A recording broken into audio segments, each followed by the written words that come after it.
Hi guys, I'm here live in Rochester, Minnesota in front of the LIVE125 building, where shortly at 6:45 we expect people to be filing into the tiny room for tonight's debate. The Rochester Post-Bull, along with the local affiliate station of ABC, Channel 6 News, has rented a minuscule room for tonight's debate. Well, we complained about that last week, and what we discovered was that the room they booked only sat 30 people. 30 people out of a city of 160,000 are going to witness tonight's debate. Well, we started complaining about that last week, because you remember, Rochester, Minnesota, we've got about 92,000 registered voters in Olmsted County, and Rochester, Minnesota, the city itself, is the third largest city in the great state of Minnesota. So of course you want to rent the smallest room possible for a debate between 4 candidates. The smallest room possible. They didn't rent the Mayo Civic Center. No, that would be too big. They didn't rent the stage by the park downtown where we have the Summer in the Concert series every Sunday night. No, that would be too big for Rochester, right? They didn't rent the stadium that we all pay for out at RCTC University. They didn't rent the football field. They didn't rent the Graham Arena, the hockey stadium that sits maybe, I don't know how many thousands of people. But no, they want to compress politics in Rochester into a tiny room. They had 30 tickets available. So we started blasting that out last week.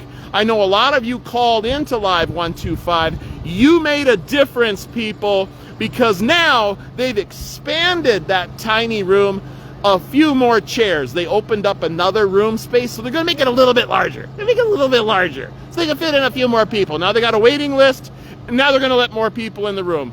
Well, that's great, but they still could have rented, hey, any church. I got a place they could go to that seats 800 people if they had asked. No, that's too many people. Too much energy in one room for Kim Norton, apparently. People in Rochester have a lot of questions. People would like to hear these people. Everyone would like to hear these people. In any case, so they heard your voices. They made the room a little bit larger.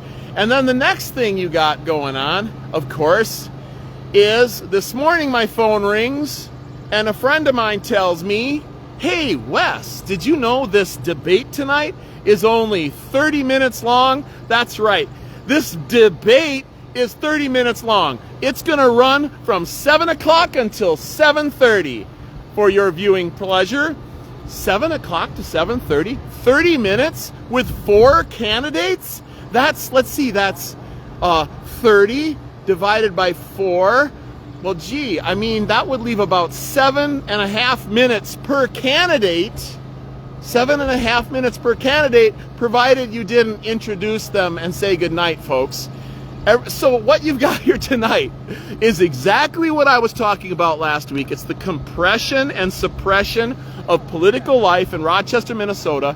Folks have a lot of questions. There's a lot of things that need to be discussed. After everything you and I have been through in this town in the last 2 years, under the lockdowns, the COVID, the masks, the disruption of your schedules, the cancellation of all of our community events, both civic and religious, the stay home stuff, right?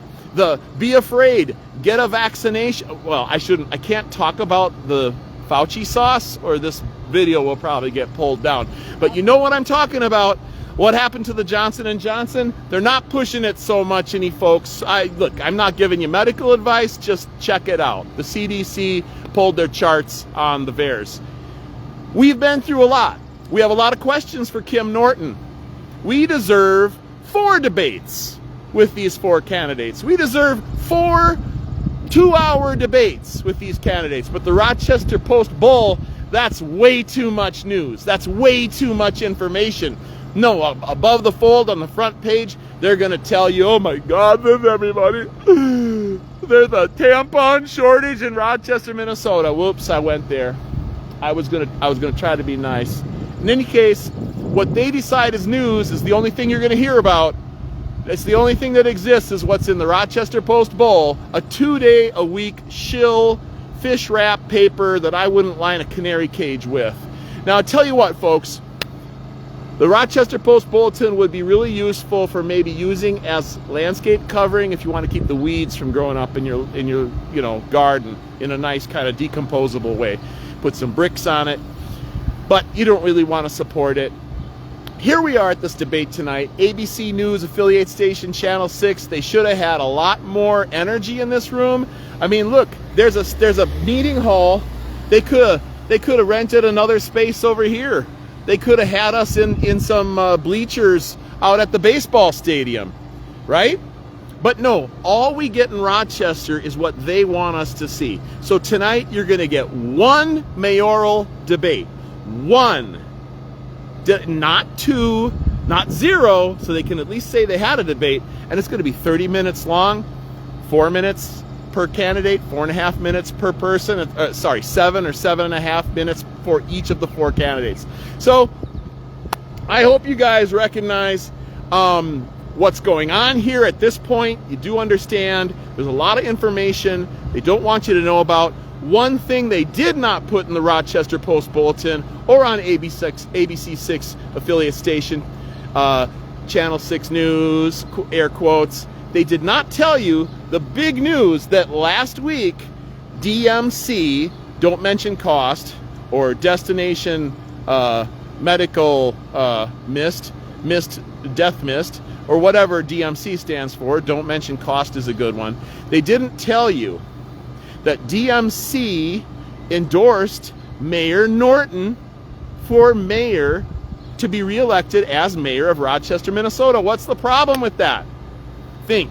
DMC is a nonprofit organization, which of course Mayor Norton had a big part to play in setting up when she was up in the Minnesota State Legislature serving as a representative, serving herself in my opinion, in my humble opinion. So she sets up DMC. She's instrumental in getting it going. Revolving chairs, decide not to rerun for election up there in St. Paul, come down and wait 1.5 years and then run for mayor of Rochester. She segues into the job. DMC turns around and they nominated her. Is that a bad thing? Well, it kind of is, because it's a violation of the IRS code on the 501c3 status.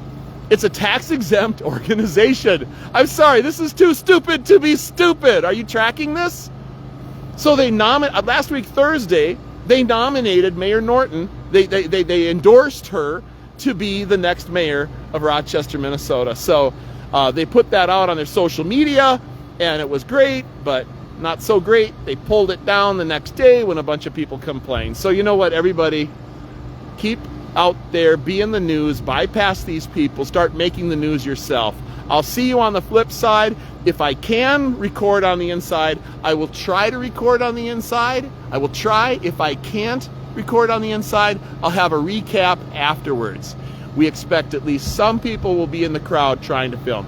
Look, everybody have a good night. It seems this time the weather reports might be real. So stay close to home. I have a good friend who works for a weather service who said that there's 50-cent coin size hail reported. All right, everybody stay safe. Stay safe out there. I know you're not afraid anyway, but be smart. Okay, thanks everyone. Good night. Talk to you in a little while.